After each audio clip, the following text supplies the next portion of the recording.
हमने ये डिसाइड किया that we the 2/3 members of parliament of the belonging to the Aam Aadmi Party in Rajya Sabha exercise the provisions of the Constitution of India and merge ourselves with the BJP. हम BJP में विलय करते हैं. 2 दिन पहले एक आदमी ने वो पार्टी ज्वाइन की जिसे वो खुद इलिटरेट गूंस की पार्टी कहता था.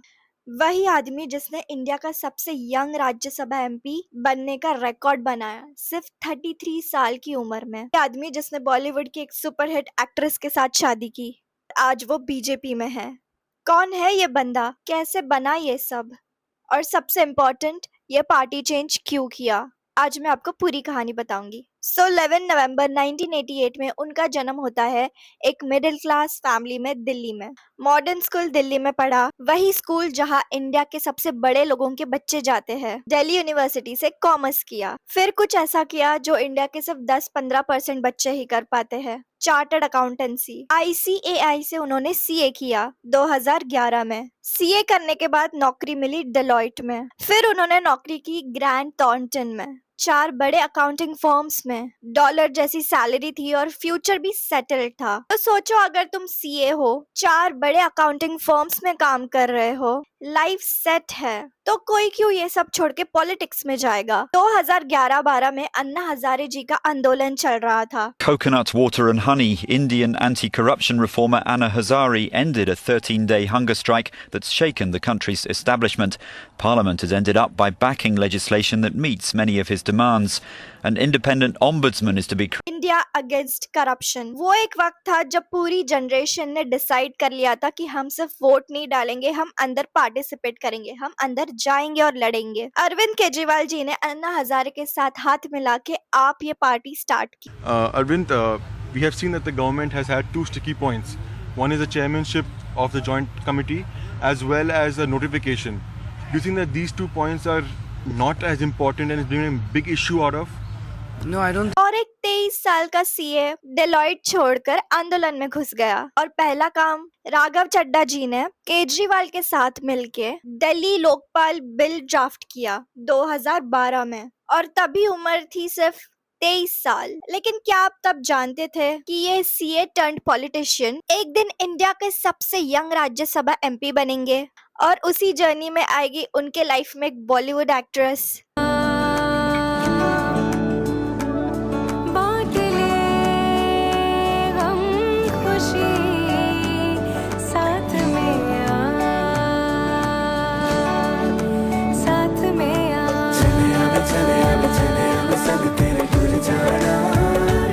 दो 2015 में आपने दिल्ली में 70 में से 67 सीट्स जीत ली थी. हिस्टोरिक था, अनप्रेसिडेंटेड. और जीत के बाद 26 साल के राघव चड्ढा जी को आप पार्टी का नेशनल ट्रेजरर बनाया गया था, एक नेशनल पार्टी का 26 साल की उम्र में. 2020 दिल्ली इलेक्शंस, राजेंद्र नगर, और वोट्स का रिजल्ट 57% वोट्स आए. टोटल 20,058 वोट्स के मार्जिन से जीता, एक बड़े मार्जिन से. MLA बनते ही वो बने वाइस चेयरमैन दिल्ली जल बोर्ड के. यमुना क्लीन करना, 24/7 वाटर सप्लाई, उसका काम मिला उनको. 2022 में आपने पंजाब में 92 आउट ऑफ 117 सीट्स जीती, फिर एक और लैंडस्लाइड, और फिर इस जीत के बाद राघव चड्ढा जी पंजाब से सीधा राज्यसभा में गए. ये सब सिर्फ 33 साल की उम्र में. और सिर्फ यही नहीं, पार्लियामेंट की स्टैंडिंग कमेटी ऑन फाइनेंस का मेंबर भी बनाया, जो 3 यूनियन मिनिस्ट्री और नीति आयोग की पॉलिसीज को ओवरसी करती है.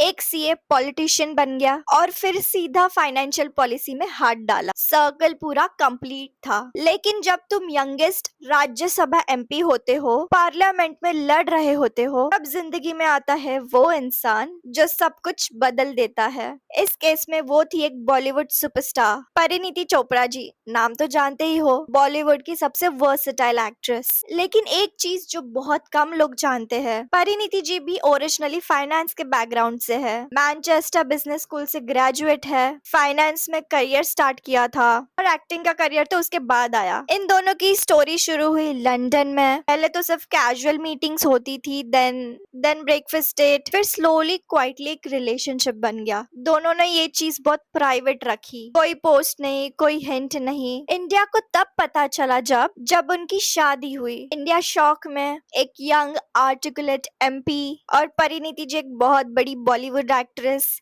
ये दोनों ही अपने फील्ड्स में राइजिंग स्टार्स है। 24 सितंबर 2023 में दलीला पैलेस उदयपुर में इनकी शादी हुई। एक traditional Hindu ceremony, Udaipur city of lakes, पूरे रॉयल वाइब्स के साथ। पूरा इंडिया सिर्फ इनको देखते ही रह गए। ये एक शादी सिंबल बन गई, like when politics meets Bollywood, two very different worlds एक ही घर में। और यहाँ एक इंटरेस्टिंग फाइनेंस एंगल है जो शायद ही किसी न्यूज चैनल ने आपको बताया होगा। राघव चड्ढा जी की डिक्लेयर्ड नेटवर्थ रफली 50 लाख, एक दिल्ली का घर, एक 2009 की Maruti Suzuki Dzire, MP salary, that's it. Parineeti Chopra ji की एस्टिमेटेड नेटवर्थ है around 70 to 75 crore. Films, endorsement, properties, मतलब ये वो वाला कपल है जहाँ बीवी फाइनेंशियली ज्यादा स्ट्रांग है और दोनों को ही कभी इससे प्रॉब्लम नहीं हुई। ये मॉडर्न रिलेशनशिप है जहाँ फाइनेंशियल इक्वालिटी ज्यादा मैटर नहीं करती। 2024 में कुछ ऐसा हुआ जहां मीडिया ने ज्यादा ध्यान नहीं दिया। राघव चड्ढा जी पार्लियामेंट से सीधा गायब हो गए थे। वीक्स तक कोई स्टेटमेंट नहीं था, अफवाहें चलने लगी। सच क्या था? लंदन गए थे एक आई सर्जरी करवाने, वाइट्रेक्टोमी, रेटिना की सर्जरी। अगर वक्त पे नहीं की होती तो उनकी आंखों की रोशनी जा सकती थी। इस मुश्किल वक्त में परिणीति जी ने उनका साथ दिया। लंदन में कैमरा से दूर, कोई ड्रामा नहीं, कोई पीआर नहीं, बस दो लोग एक दूसरे के लिए। और फिर उन्होंने अक्टूबर 19, 2025 में एक अनाउंसमेंट की। राघव और परिणीति जी पेरेंट्स बन गए। उनको एक बेबी बॉय हुआ जिनका उसने नाम रखा नीर, मतलब वाटर। शायद इसके लिए क्योंकि राघव ने दिल्ली में जल बोर्ड में काम किया था, या बस एक सुंदर नाम है।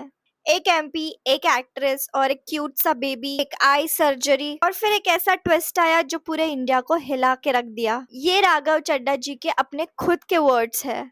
पब्लिक स्टेटमेंट्स पार्लियामेंट में दिए और सोशल मीडिया पे भी रिकॉर्ड पे है। और फिर ये राघव चड्ढा जी के अपने खुद के वर्ड्स है। पब्लिक स्टेटमेंट्स, पार्लियामेंट में जो स्टेटमेंट्स दिए और सोशल मीडिया पे जो भी कहा उन्होंने। और फिर 24 अप्रैल 2026 में प्रेस कॉन्फ्रेंस में राघव चड्ढा ने आपको क्विट कर दिया और बीजेपी ज्वाइन कर ली, और उनके साथ और 7 आपके एमपीस ने भी ज्वाइन कर ली। राज्यसभा का बेसिकली 2/3। राघव ने कहा कि आप इस पार्टी को मैंने अपना खून पसीना दिया, 15 साल की जवानी दी। तो आज ये वीडियो उनके लिए और उन लोगों के लिए भी जिन लोगों ने शायद मेरी प्रेस कॉन्फ्रेंस नहीं देखी।